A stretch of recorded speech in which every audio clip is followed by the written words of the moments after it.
it's about 6:30 in the morning here in San Diego. Our flight got in at, I don't know, midnight last night. We were delayed about an hour and a half. And, yeah, didn't get to bed until almost 1 in the morning. It is a great, beautiful day right now, and I am heading over to go meet with my buddy Tyler and talk about his B5. And after that, then we're gonna head over to Cars and Coffee Rancho Santa Fe, which is one of my all-time favorite cars and coffees. A lot of fun. Hopefully it's still good. It's been a couple years since I've gone, so I guess we'll see. But yeah, I'll catch up to you guys once I get there. See ya. All right, got my coffee. About 7:30. We're here at Tyler's house. Let's go see how his B5 in there's doing. Tyler only drives boring cars. That's all he drives. Oh, there's the B5 looking all nice. He's got his new seats in there. Looking good. Alright, I think that's what we're taking to Cars and Coffee, so let's go check them out.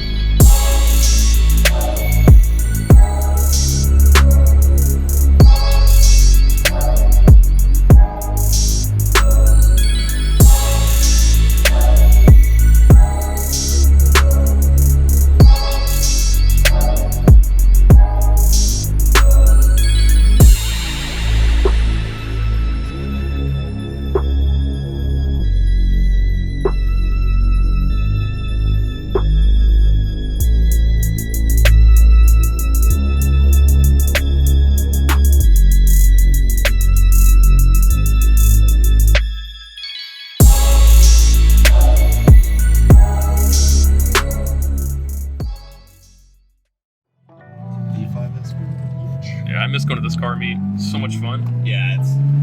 I just, I like the scenery.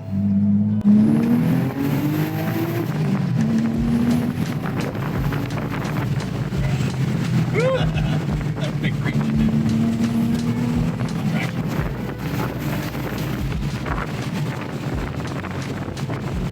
Overall, though, she's a runner, man. 1/3. I think we did stage 3, 131. Yeah, it's been about 15,000 miles or so. That's almost 20. It's almost at 149. So about 17, 18K.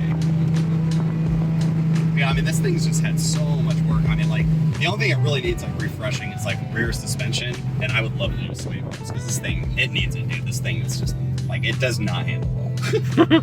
Like, after driving the S2000, you're just like... Well, you can't really compare this thing to an S2000. Oh, no, I know, yeah. But it's just going between the two. It's just like, you're like... That's like my car versus my Miata. It's like, yeah. Yeah. Try to keep it slow for the bicyclists. Share the road. And I think since you've been in the car for exhaust,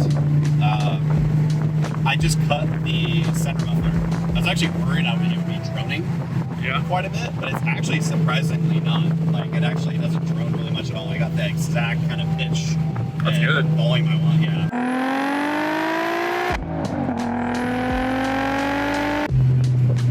Oh, shoot, we almost here? Yep. We'll definitely park towards the back because no one wants to see B5. I'd rather see everything else. So I'm here with my buddy Tyler. I flew out to San Diego this weekend for a wedding, and it was just the right occasion to come to beautiful Rancho Santa Fe for this Cars and Coffee. And today we're going to introduce a long-term project of one of my best friends here, Tyler. This is his B5S4. So go ahead and kind of tell us a bit about yourself, man, and what you got the car for and how it's been. Yeah, for sure. So I've had the car since about 2016. Actually, it's about the 5-year mark now. So I bought it pretty much completely bone stock. It was either Nogaro or laser red, basically. Those two colors. Now I could actually own them all. I really like them all, but at that time it was either laser red or Nogaro. Okay. This car popped up in Huntington Beach, and I was like, I'm getting it. This is gonna be a bad decision. Keep in mind, I was not mechanically savvy whatsoever, so it's like, you gonna learn today. So yeah. Anyways, bought it 5 years ago. I think it had just an APR stage one tune on it, or just a reflash. So anyways, motor's been out 3 times, actually collectively with you. So I say 3 times. So first one was for upgrade, second one was just clutch and rear main seal issues, and third finally got things sorted. But anyways, yeah, Taylor's very well familiar with this car, but I guess shout out to Joel and Steve for like all the help, and also Blake, especially for ET Spec for doing like the countless revisions for this car. But anyways, yeah, so it's stock bottom end, stock top end, just, it's kind of funny, you can almost call it a full bolt-on car. Yeah, because it's turbos upgraded and stuff, but it's not really, but it kind of is. But for layman terms, what does that term really mean? Yeah, exactly. But it's a stage. I don't like using stages. Stage 3 has F20 or Frankenturbo KO4s, full exhaust intake work done. The only thing it doesn't have is basic mess injection, but it's on fully 85 upgraded fuel pump injectors, and I mean, pretty much OEM plus as you can get. It has big brake kit, suspensions, all been pretty much gone through. So. Yeah. A lot of work in this car. So I know most recently you converted it to sport interior. Yep. So it's similar to my white S4, where it's got the alcantara, except for his is blue. Mm-hmm. So I'm a little bit jealous. Matches the paint. I like the blue interior, so it's pretty cool. Yeah, it was definitely, when I got the car, the vision was, at that time I was like, yeah, maybe I'll do a stage 2, whatever. But when the motor's out, and it's upgraded, I'm like, okay, now I want to work on the interior. And I've always wanted the Nogaro sport interior. That was like, it got the mirrors. I mean, there's not a single trim piece that isn't sport interior in it. Yeah, definitely. Yeah, so. Well, okay. So I think what we're going to do is take this thing out on the road. We're going to get some good footage of it, maybe some, driving impressions, see how it runs. And we'll catch you back here in a little bit. Cool. We are here in the B5 with Tyler. Go ahead and run me through the performance, specs on your car, Tyler. Tell me a little bit about it, what you've got done to it, how much power it makes, any future plans and all that. Stock bottom end, stock top end, F21s or Frankenturbo KO4s. I mean, I would say, comparatively speaking, it makes decent power. It's not the most any KO, like I think your car actually made more power than mine, and I would say Joel's our buddy's car made more. But either way, it made 426 on a Mustang dyno and about 465 wheel torque.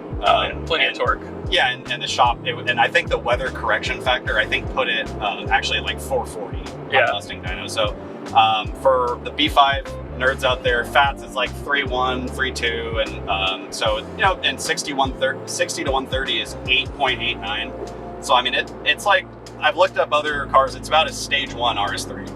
Yeah, pretty freaking good. I mean, ultimately though, this car makes pretty good power. It was built collectively in my garage. It's never been to a shop other than alignment and tires. So complete DIY. Yeah. So any future plans for this thing? I will probably keep KO4s and ethanol stock block everything probably for the extended future.